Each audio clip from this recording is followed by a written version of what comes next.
gente, tudo bem com vocês? Bom, hoje vai ser uma aula sobre soluções. Eu não vou trazer muitos cálculos, porque eu estou planejando colocar uma aula amanhã ou no máximo segunda, terça-feira, com a parte dos cálculos. Bom, estou tentando gravar de uma outra forma o áudio para ver se fica um pouco melhor. E é isso. A aula de hoje vai ser sobre soluções. Uma solução na sua vida é se deixar o like, se inscrever no canal, que vai te ajudar demais na hora que você está tentando entrar no vestibular e tudo mais. Beleza? Então vamos lá. Quais são os tipos de soluções que tem, né? Que a gente consegue pensar? Primeiro é uma solução para energia elétrica. Bom, se a torrada sempre cai com o requeijão para baixo e o gato sempre cai com a perna para baixo, então se eu amarrar uma torrada nas costas de um gato, ele vai ficar girando infinitamente, assim, igual tá nesse GIF. E aí pronto, é uma solução para energia elétrica.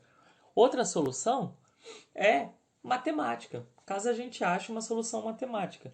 Mas não, gente. A gente vai fazer a melhor solução, a solução química, que a gente vai usar concentração comum, concentração molar ou molaridade e título. Beleza? Então, antes disso, vamos trazer aqui a palavrinha do Paulo Freire.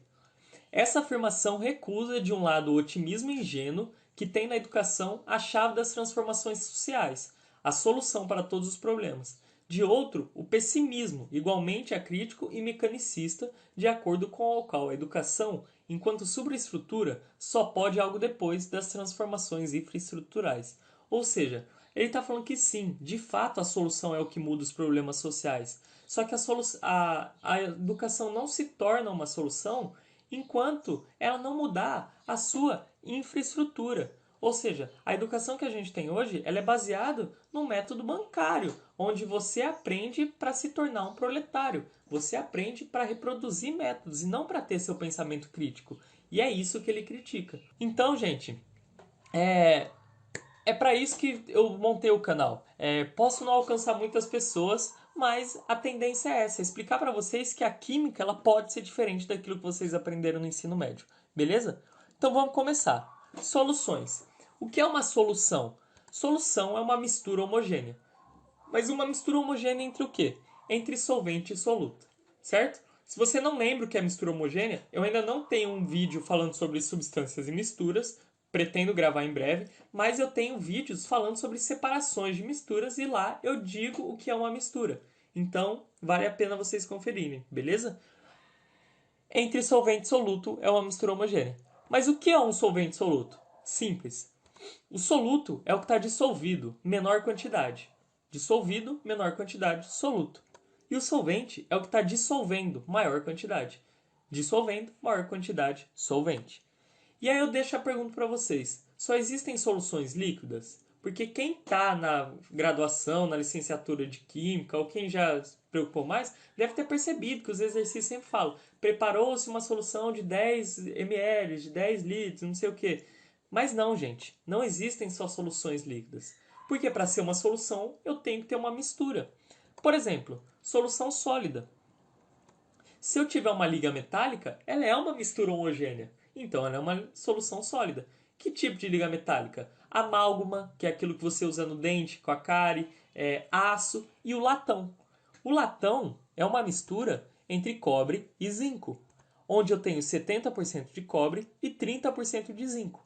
Então, se eu tenho 70% de cobre, ele é o meu solvente. Se eu tenho 30% de zinco, ele é o meu soluto. Beleza? Soluções sólidas. Soluções gasosas. O ar atmosférico é uma mistura homogênea. Então, ele é uma solução gasosa. Mas é uma mistura homogênea do quê? De oxigênio, nitrogênio e outros gases. Onde 78% é nitrogênio, 21% é oxigênio e 1% são os outros gases. Sendo assim, eu posso afirmar que o nitrogênio está dissolvendo os outros gases, o oxigênio e os outros gases. Então ele é o solvente. E o oxigênio está dissolvido no nitrogênio. Então ele é o soluto. Beleza? Soluções líquidas. A água, gente. Pô, a água é uma solução? O que está misturado? Mas então, esse é o mar, certo? E o mar tem sal. E o sal está dissolvido. E é uma mistura homogênea, você não vê o sal. Então, ela é uma solução líquida. Por exemplo, se eu estipular para vocês que em 4 gramas, em 1 litro de água, 1000 ml de água, eu tenho 4 gramas de NaCl, sal. Eu posso afirmar, a partir desses dados, que a água é o solvente e o NaCl é o soluto. Por quê? Vocês vão descobrir com as contas que eu vou passar agora. Tem como demonstrar, certo? Primeiro, concentração comum. A concentração comum, gente, tem a seguinte fórmula. Concentração é igual a massa por volume. Ué, Wesley, mas massa por volume é a mesma fórmula da densidade? Sim. A diferença é que a densidade é a massa da solução pelo volume da solução. E a concentração é a massa do soluto pelo volume da solução. Sendo assim, concentração é igual a massa do soluto dividido por volume de solvente mais volume de soluto, certo? Porque solução é solvente mais soluto. E aí se eu te der um exercício assim, descubra a concentração do álcool, sendo que eu tenho 70 ml de álcool e 930 ml de água. Tem como eu descobrir a concentração? Tem. Mas é de forma direta? Não. Por quê? Porque a fórmula usa massa e eu só tenho unidade de volume. Como que eu descubro? Bom, faz uma fusão com a densidade e a concentração. Se a densidade diz o seguinte, que para cada 0,8 gramas eu tenho 1 ml, então 1 ml pesam 0,8 gramas de álcool, certo? E quantas gramas de álcool eu tenho? 70. Então 70 vão pesar x gramas. 70 vezes 0,8, 56. Então eu sei que a massa do meu soluto são 56 gramas. E como que eu falo que o álcool é o soluto? Porque ele é o que tem menor quantidade, certo? E aí eu pego 56 dividido por 1. Por que 1, Wesley? Por que você não colocou 1000 ml, que é 70 mais 930? Porque, gente, unidade de medida vai ser grama por litro. Então, em cima sempre é grama, embaixo sempre é litro. Se você tivesse 500 ml, você não ia colocar 500 ml, você ia colocar 0,5 litros, certo? E aí vai envolver também as transformações de unidades, né? O exercício pode trazer como centímetros cúbicos, que é ml, como metros cúbicos, que é 1000 litros. E aí vocês vão fazendo a conversão. Mas não se desesperem nisso agora, porque o próximo vídeo eu vou trazer exercícios com isso, beleza? E aí, 56 dividido por 1, 56. Unidade de medida, gramas por litro. Beleza? Concentração comum. Concentração molar ou molaridade.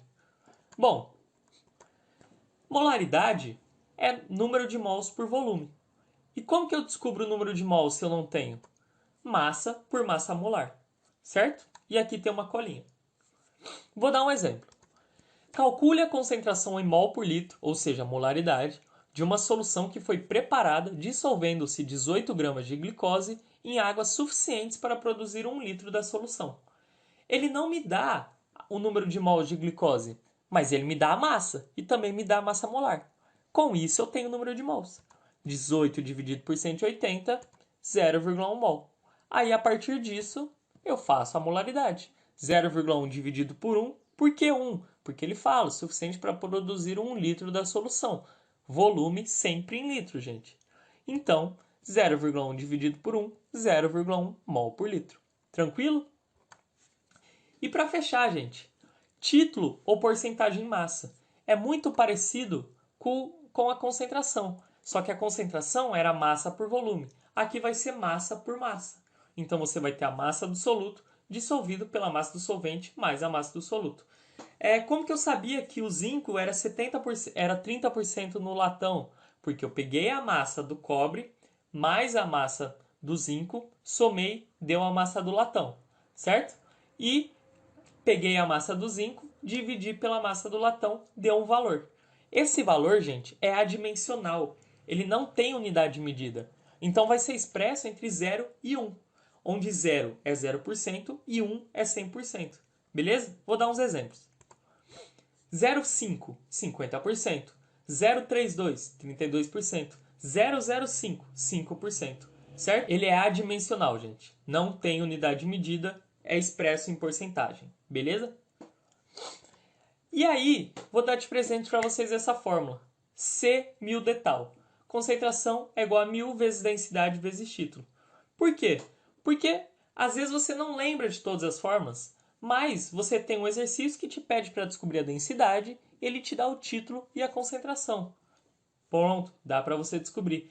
Ou ele pede a concentração, te dando a densidade e o título. Dá para você descobrir por essa forma. Ou ele te pede o título, te dando a densidade e a concentração. Também dá. Então isso é meio que um atalho, essa fórmula, beleza? E aí, gente, para fechar, eu vou deixar o desafio para vocês. No outro slide, eu tinha falado que a água era o solvente e o NaCl é o soluto. Então, deixa aí nos comentários, utilizando essas contas que eu ensinei para vocês, o porquê, os cálculos, matemática e tudo, por que a água é solvente e o NaCl é o soluto. Também deixa o like já, compartilha com seu amigo, desafia ele também. E assim a gente começa a fazer o canal crescer cada vez mais, beleza? Então por hoje é isso, pessoal. Espero que vocês tenham gostado. Fiquem em casa e até a próxima. Falou!